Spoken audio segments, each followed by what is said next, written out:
Je remercie Dieu pour chaque fois qu'il me convainc. Parfois, je dois le remercier plus que je ne le ressens, mais vous savez. Un jour de la semaine passée, je le remerciais pendant toute la journée. Je disais « Merci Seigneur de m'avoir montré cela. Merci Seigneur parce que... Merci Seigneur de m'avoir montré cela. » Et alors, finalement, j'étais contente que c'était l'heure de dormir pour que tu ne me montres plus rien d'autre.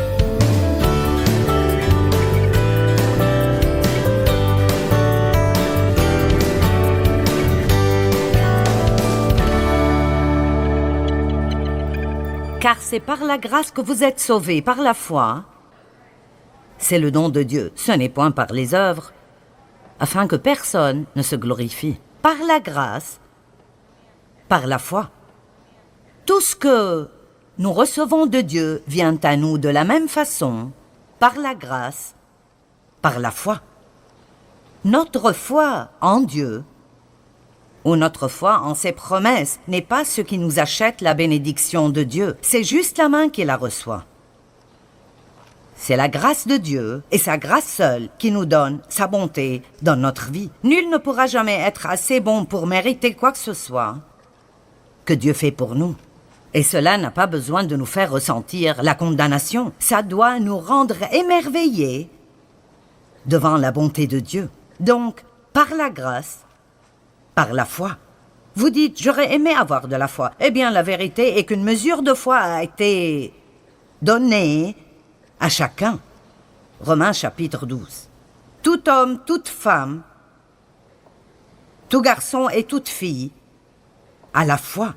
Vous avez la foi. Vous avez assez de foi pour faire tout ce que vous êtes supposé faire dans la vie à tout moment donné. Dites, j'ai la foi. Maintenant, votre foi paraît être faible parce que peut-être que vous ne l'avez pas beaucoup utilisée. Ou peut-être que vous utilisez seulement votre foi dans certains domaines. Pendant longtemps, la foi que j'avais en Dieu, je l'exerçais seulement quand il s'agit d'obtenir le pardon pour mes péchés et d'espérer que j'irai au ciel. Je ne savais pas que je pouvais utiliser ma foi dans d'autres aspects de ma vie. Vous ne possédez pas parce que vous ne demandez pas. Si vous demandez dans la foi, vous recevrez. Et laissez-moi juste vous dire maintenant que vous pouvez demander à Dieu n'importe quoi et toute chose. Vous ne pouvez pas demander trop de Dieu.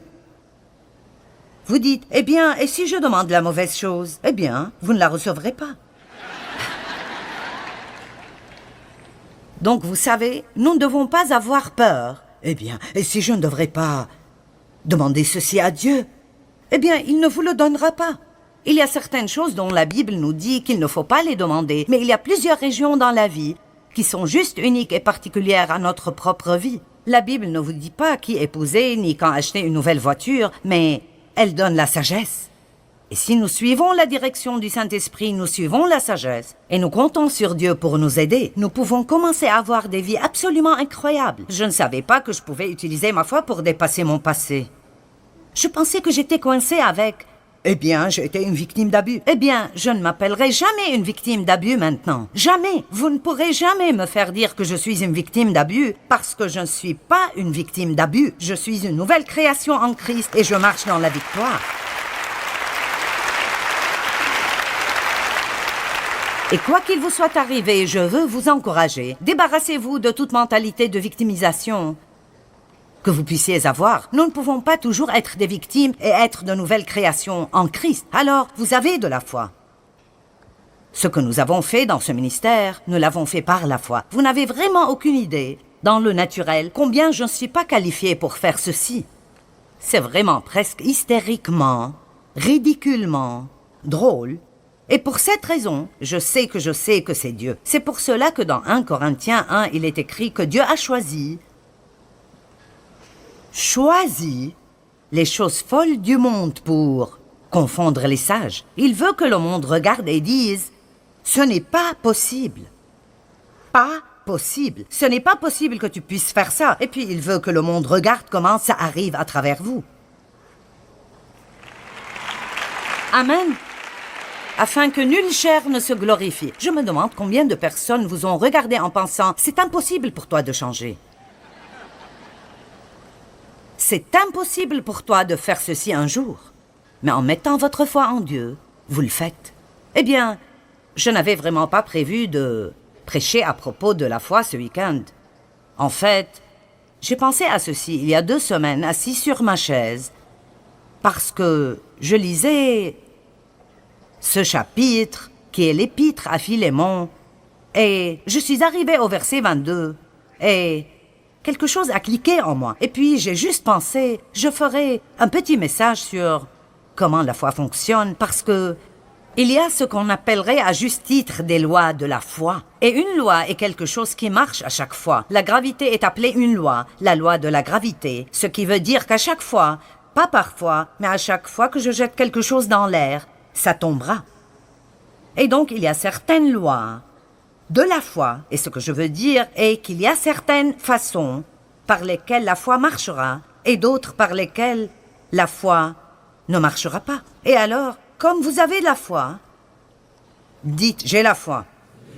Et comme vous n'obtiendrez rien de Dieu, sauf si vous utilisez votre foi, je pense que ce serait bien de prendre un peu de temps ce matin, juste pour voir si vous faites ce que nous devrions faire avec notre foi, et si vous utilisez cette foi d'une manière qui la rend productive et fonctionnelle. Vous êtes d'accord?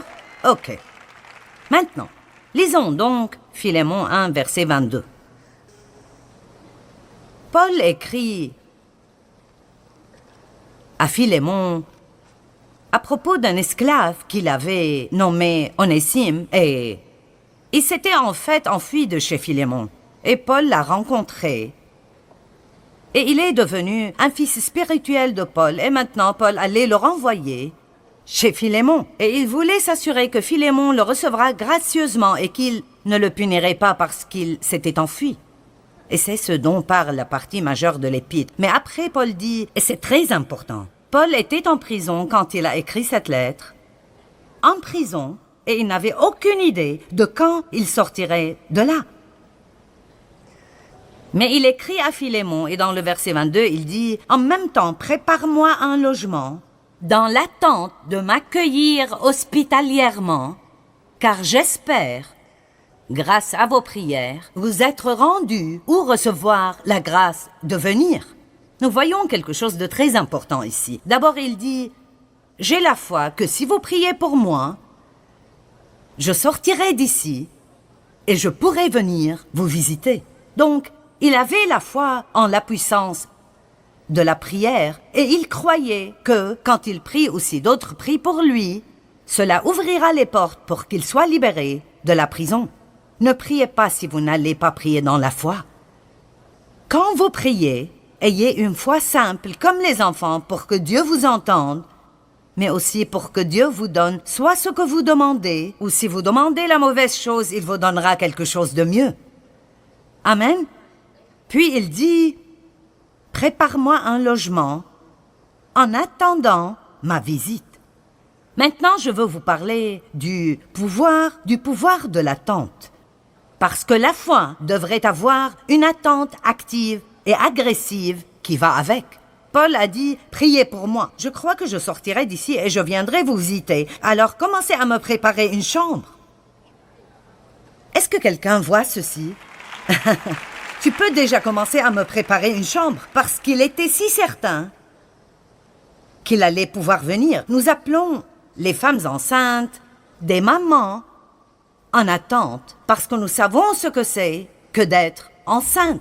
Eh bien, quand vous portez un désir, quand vous portez un but pour votre vie, ou quand vous portez un rêve d'être libre de tout lien, ou vous portez un rêve de faire quelque chose de grand pour Dieu, ou quoi que ce soit, mettre de l'ordre chez vous, ou voir votre mariage guérir, ou quoi que ce soit, ça doit être quelque chose que vous portez, mais vous devez vous y attendre. Amen? Vous y attendre. Beaucoup de personnes n'attendent rien. Alors ils n'obtiennent rien. Beaucoup de personnes sont comme « nous attendrons de voir ce qui arrivera ». Ne vivez jamais avec une attitude comme « eh bien, nous attendrons de voir ce qui arrivera ». On ne sait jamais ce que Dieu fera. Vous ne pouvez pas vous attendre à trop. Dans Ésaïe chapitre 30, verset 18, c'est un verset magnifique que j'ai découvert il y a plusieurs années. Et essentiellement, la Bible dit « Dans Ésaïe 30, 18, « L'Éternel attend le moment de vous faire grâce et il se lèvera pour vous manifester sa compassion. » Cela signifie que Dieu attend une opportunité d'être bon envers vous. Voyez-vous cela? L'Éternel attend ardemment, et le mot attend veut dire espère, cherche à et désire, de vous faire grâce, et alors il se lèvera pour vous manifester sa compassion et vous faire miséricorde. Car l'Éternel est un Dieu juste, béni, heureux, privilégié, et enviable sont tous ceux qui espèrent en lui, qui attendent et cherchent et désirent Dieu et sa victoire, etc. Donc, la simplicité de ceci est, au cas où vous l'avez manqué, que Dieu est assis sur son trône au ciel et il cherche, désire et attend quelqu'un pour être bon avec lui, mais il ne peut être bon que pour quelqu'un qui espère en lui, le cherche, le désire et s'attend à ce qu'il soit bon envers lui. Si vous pouvez juste vous approprier cette chose, c'est assez pour faire une grande différence dans votre vie. Parce que, laissez-moi vous le dire, à quoi vous attendez-vous? Plus de ce que vous aviez dans le passé? Plus de problèmes? Plus de déceptions? Vous vous attendez à être licencié au travail parce qu'il y a des licenciements? Et même, attendez-vous à ce que Dieu vous donne un meilleur travail que celui que vous avez perdu? Et n'attendez pas d'être dans les problèmes jusqu'au cou. Commencez à espérer maintenant. Et pour aller plus loin, laissez-moi vous dire que vous devez déclarer votre attente. Quand vous êtes plein d'attentes, vous parlez de ce à quoi vous vous attendez. Vous ne parlez pas de ce que vous avez. Que quelqu'un écoute cela et le comprenne. Psaume 27, 14. Psaume 27, 14. Attends-toi donc à l'Éternel et espère en lui. Sois fort et affermis ton courage. Que ton cœur soit vaillant et endurant. Oui, attends-toi à l'Éternel et espère en lui. Que tout le monde dise « Je m'attends ». Maintenant, nous parlons beaucoup d'Ésaïe 40, 31 et dès que je commencerai à le citer, vous le reconnaîtrez tous. Les gens applaudissent quand on cite ce verset. Mais ceux qui comptent sur l'Éternel renouvellent leur force. Ils prennent leur envol comme de jeunes aigles. Sans se lasser, ils courent, ils marchent en avant et ne s'épuisent pas. Nous devons penser que c'est comme...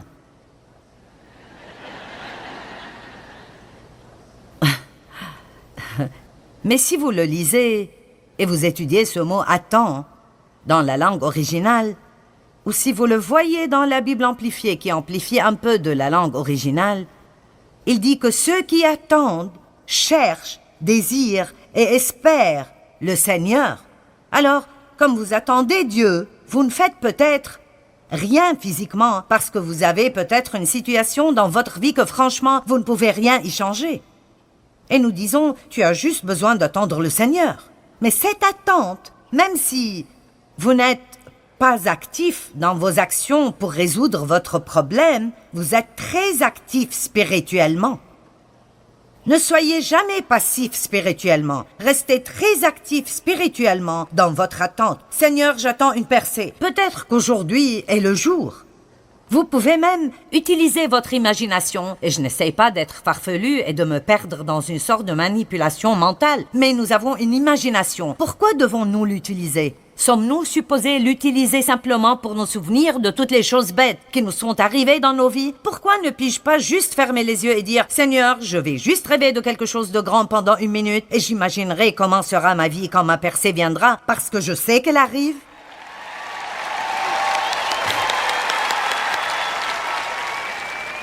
Amen. Donc, la foi est pleine d'espérance. Numéro 2, nous devons comprendre que la foi est la seule chose qui plaît à Dieu. Hébreux 11:6. Sans la foi, il est impossible d'être agréable à Dieu, car il faut que celui qui s'approche de Dieu croit que Dieu existe. Et j'aime vraiment la deuxième partie du verset. Et qu'il est le rémunérateur de ceux qui le cherchent ardemment. Maintenant, Dieu ne veut pas que vous croyiez juste qu'il existe, mais il veut que vous croyiez agressivement que si vous étudiez la parole et vous cherchez Dieu et vous priez d'une façon régulière et vous demeurez en Dieu, vous vous attendez a une récompense. Parce que si vous servez Dieu, le jour de paye vient toujours. Amen. Juste comme vous attendez un jour de paye le vendredi ou 2 fois par semaine ou 1 fois ou 2 fois par mois ou d'après la façon dont vous êtes payé, nous attendons ce jour de paye. Eh bien, nous devons attendre une récompense de Dieu parce que si vous étudiez ce mot récompense, Dieu promet encore et encore et encore dans la Bible que si vous faites la bonne chose et vous prenez les bonnes décisions, que nous allons recevoir une récompense dans nos vies. Peut-être que certains de vous sont dans une période de semaille dans votre vie. Eh bien, les périodes de semaille et de labour ne sont pas si captivantes. Mais un fermier ne sème jamais sans avoir une récolte en tête. Il sème parce qu'il s'attend à une récolte. Il ne sort pas pour labourer et enlever les pierres et planter les graines et arroser ce jardin en pensant « Eh bien, je ne sais pas, je ne sais pas. » Non, il attend une récolte et nous devons semer dans l'espérance.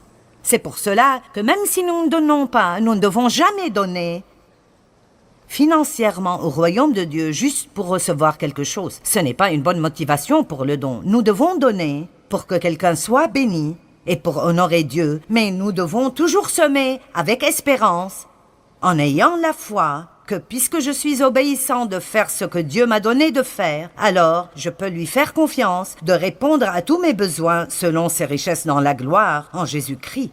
Le don est simplement intelligent parce que vous semez dans votre futur. Sans la foi, il est impossible de plaire à Dieu.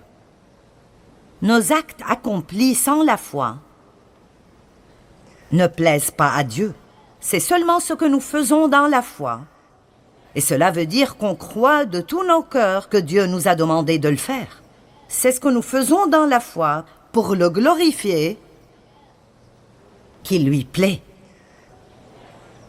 Romains 14, 23, « Tout ce qui n'est pas le produit d'une conviction est péché. » Si vous prenez du temps pour penser à cela, ça peut vous tomber dessus. Tout, quoi que je fasse, que je ne fais pas dans la foi, est péché. L'inquiétude est un péché. La peur est un péché. Combien d'entre vous se plaignent dans la foi? Alors cela veut dire que le fait de se plaindre n'est pas juste un « c'est un péché ». Et c'est pour cela que régulièrement nous devons dire « Merci Jésus, parce que tu m'as pardonné tous mes péchés et je peux être continuellement purifié par le sang de Jésus-Christ. » Amen. Alléluia. N'épousez pas quelqu'un si vous n'êtes pas vraiment dans la foi à ce propos. Vous savez, je me suis mariée la première fois quand j'avais 18 ans parce que... Et je savais tout au fond de moi-même que c'était une erreur. Mais parce que mon père a abusé de moi, sexuellement, je pensais que personne ne voudrait jamais de moi. Alors j'ai pris la première opportunité qui s'est présentée. Je pense que beaucoup de gens font cela. Ils sont si désespérés, ils ont peur de ne jamais avoir personne ou ils essayent de se débarrasser de ces sentiments de solitude qu'ils ont. Alors ils font quelque chose sans avoir la paix. Et puis ils souffrent pendant de nombreuses années. Ne faites pas quelque chose si vous n'avez pas de paix à ce propos. Si vous ne pouvez pas le faire dans la foi, alors ne le faites pas. Ne soyez pas poussés par vos amis à faire des choses que vous savez que vous ne devez pas faire. Si vous n'avez pas de paix quand il s'agit de voir un certain film, même si tout le monde y va, vous ne devez pas le faire si vous ne pouvez pas y aller par la foi. Allez. Eh bien, vous êtes plutôt calme après ceci. Maintenant, je ne sais pas pour vous, mais j'aime ce genre de choses. J'aime être défié par la parole. En fait, j'aime quand Dieu me corrige ou me réprimande. Je n'aime pas le fait que j'ai fait quelque chose de mauvais, mais je suis contente de pouvoir recevoir la correction de Dieu. Je ne suis jamais condamnée par elle. Je suis heureuse. Je remercie Dieu pour chaque fois qu'il me convainc. Parfois, je dois le remercier plus que je ne le ressens, mais vous savez... Un jour de la semaine passée, je le remerciais pendant toute la journée. Je disais « Merci Seigneur de m'avoir montré cela. Merci Seigneur parce que... Merci Seigneur de m'avoir montré cela. » Et alors, finalement, j'étais contente que c'était l'heure de dormir pour que tu ne me montres plus rien d'autre. Remercier Dieu chaque jour n'est pas comme cela, mais Apprenez comment être content parce que vous avez ce genre de relation avec le roi des rois et le seigneur des seigneurs et parce qu'il vous aime assez pour ne jamais vous abandonner dans les problèmes que vous avez. J'aime cela, j'aime cela, j'aime cela. Alors si je me mêle de vos affaires en disant tout ce qui n'est pas le produit d'une conviction est péché, que cela vous rende heureux. Tout ce qui vous met mal à l'aise doit être quelque chose dont vous avez besoin. Troisième point. La foi doit être basée sur la parole de Dieu. Plus que tout, d'abord nous avons la foi en Dieu. La Bible dit « Ayez foi en Dieu ». Je vous ai déjà dit que nous avons tous la foi. Une mesure de foi a été donnée à chacun. Maintenant, ce que vous faites de cette foi est votre choix entièrement. Vous pouvez mettre votre foi en vous-même. Cela ne marchera pas, mais si vous voulez essayer pendant quelques années et être misérable, allez-y. Vous pouvez mettre toute votre foi en des personnes. Et je ne dis pas que nous ne devrions pas faire confiance aux gens, mais je peux vous dire que les gens vous décevront. Nous n'avons pas la capacité de ne pas nous décevoir l'un l'autre car nous ne sommes pas parfaits. Alors, ne donnez pas aux gens la confiance qui appartient seulement à Dieu. Vous pouvez faire confiance à certains, mais n'allez pas trop loin parce qu'au moment où vous regardez quelqu'un et vous pensez « tu ne me feras jamais de mal », maintenant vous avez des problèmes. Ne mettez pas votre foi en le système du monde. Soyez sûr de dépendre de Dieu. Dépendez de Dieu. Notre pays est grand parce que les hommes et les femmes qui sont venus ici dépendaient de Dieu. Et dans notre nation, nous devons retourner à dépendre de Dieu. La politique sans Dieu est une chose dangereuse. La foi doit être bien basée. Tout d'abord, vous mettez votre foi en Dieu. Vous avez peut-être un bon travail et il vous paye bien, mais si j'étais vous, je ne dépendrais pas juste de ce travail pour prendre soin de moi. Dépendez de Dieu. Et si vous avez besoin de plus d'argent, mais vous n'obtenez pas cette augmentation, ne vous énervez pas, mettez votre dépendance en Dieu. Souvent, nous comptons sur la mauvaise source pour qu'elle prenne soin de nous et nous devons toujours regarder vers Dieu. Et si vous allez vers Dieu et Dieu veut que la compagnie vous donne une augmentation, il s'en occupera. Mais s'il veut vous donner d'une autre façon, maintenant parce que vous avez mis votre foi en lui, vous avez ouvert cette grande porte de plusieurs opportunités pour que Dieu vous bénisse. Est-ce que vous m'entendez? Et certains se tournent vers juste une source. Vous vous tournez vers votre travail. Mais cela est faux. Vous devez vous tourner vers Dieu. Dieu, même si les autres ne me donnent pas, si tu décides de me donner quelque chose, alors je l'aurai. Est-ce que vous m'entendez? Je dirai cela de nouveau. Vous devez dire à Dieu, je me fiche de ce que d'autres ne me donnent pas. Si tu veux que j'aie quelque chose, aucun démon en enfer et aucune personne sur terre ne m'arrêtera de l'obtenir. Amen. Alors la foi doit être basée tout d'abord sur Dieu, la foi en Dieu. Ayez la foi en Dieu et puis apprenez la parole de Dieu assez bien pour connaître les promesses de Dieu,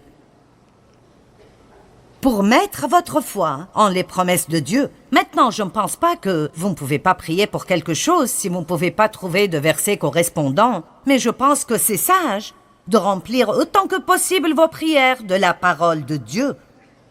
Priez la parole. Priez la parole à Dieu. Rappelez Dieu. D'autres prophètes l'ont fait. Ils rappelaient Dieu tout le temps de ce qu'il a dit. Et vous devez dire, Dieu, tu m'as promis que tu pourvoirais à tous nos besoins et je m'attends à ce que tu fasses cela. Merci pour cela. Tu as promis, Seigneur, que si j'instruis mes enfants selon la voie qu'ils doivent suivre, même quand ils seront vieux, ils ne s'en détourneront pas. Alors, où qu'ils soient maintenant, Dieu, je crois qu'ils reviendront.